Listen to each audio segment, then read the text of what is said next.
அனாவசியமான கேள்வி இல்லை. நீங்க உங்க வேலையில கவனமா இருக்கிறீங்க இல்லையா? ஒரு நல்ல நிகழ்ச்சிக்காக போயிட்டு நல்ல மனசோட வந்திருக்கீங்க. எல்லாரும் வாழ்த்து.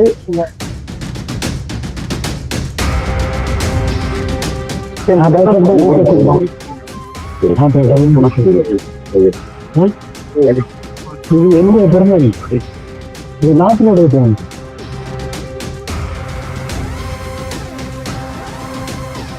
புதிய சிந்தனையை வெளியிடுவதற்காக அங்கே இசைக்கணங்கள் உலகிலேயே தலை சிறந்த இசைக்குழுவான ராயல் பிலமானிக் ஆர்கெஸ்ட்ரா லண்டன் அவர்கள் வாசித்து ரசிகர்கள் எல்லாம் கேட்டு மகிழ்ந்து இந்த இசையை வெளியிடவிருக்கிறோம்.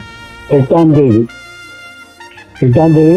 இந்த அப்பல்லோ அரங்கிலே இந்த நிகழ்ச்சி நடைபெறவிருக்கிறது. ரசிகர்கள் வந்திருக்கிற ரசிகர்களுக்கு மிகப்பெரிய இசை விருந்தாக இருக்கும் என்பதில் எனக்கு கொஞ்சம் கூட சந்தேகம் இல்லை.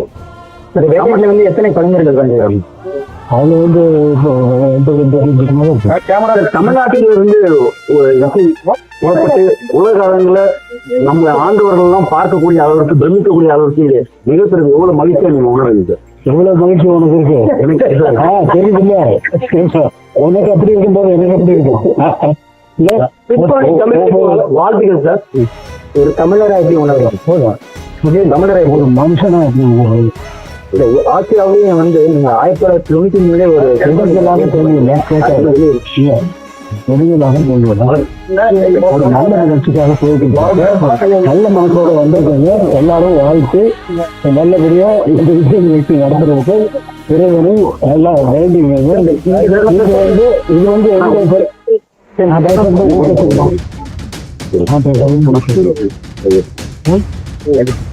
இது என்னுடைய பெருமை, இது நாட்டினுடைய பெருமை, இந்தியாவுடைய பெருமை. இந்தியா வந்து இன்சூரபிள் இல்லையாங்கிற மாதிரி இன்சூரபிள் இளையராஜா அவ்வளோதான் புரிஞ்சு. இதனால யாரும் வரப்போறதால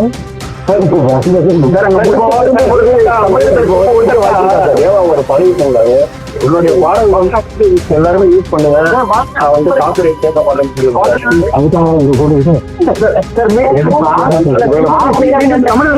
கேட்பதற்கு வாய்ப்பு இருக்கா தமிழ்நாட்டுல? போதுங்க. அனாவசியமான கேள்வி எங்கிட்ட கேட்கலாம். இப்ப ஆசிய கண்டத்துல பிறந்தவங்களுக்கு சொல்லிட்டு நான் சொல்றதை நீ கேட்டுட்டு அதுக்கப்புறம் அனாவசியமான கேள்விகளை எங்கிட்ட பேசுவேன். நான் வந்து எந்த வேலையில மட்டும்தான் கவனமா இருக்கிறேன். நீங்க உங்க வேலையில கவனமா இருக்கிறீங்களா இல்லையாங்கிறது உங்களுக்கு தான் தெரியும். அதனால உங்கதான் ஒன்னும் இல்லை, எல்லாம் நீங்கெல்லாம் சேர்ந்துதான் நான், நீங்கெல்லாம் சேர்ந்துதான் நான். உங்களுடைய பெருமையை தான் வந்து அங்க போய் நடக்க போறோம். எல்லோருக்கும் வாழ்த்துக்கள். இறைவனுடைய அருள் எல்லோருக்கும் பரிபூரணமாக இறைவனை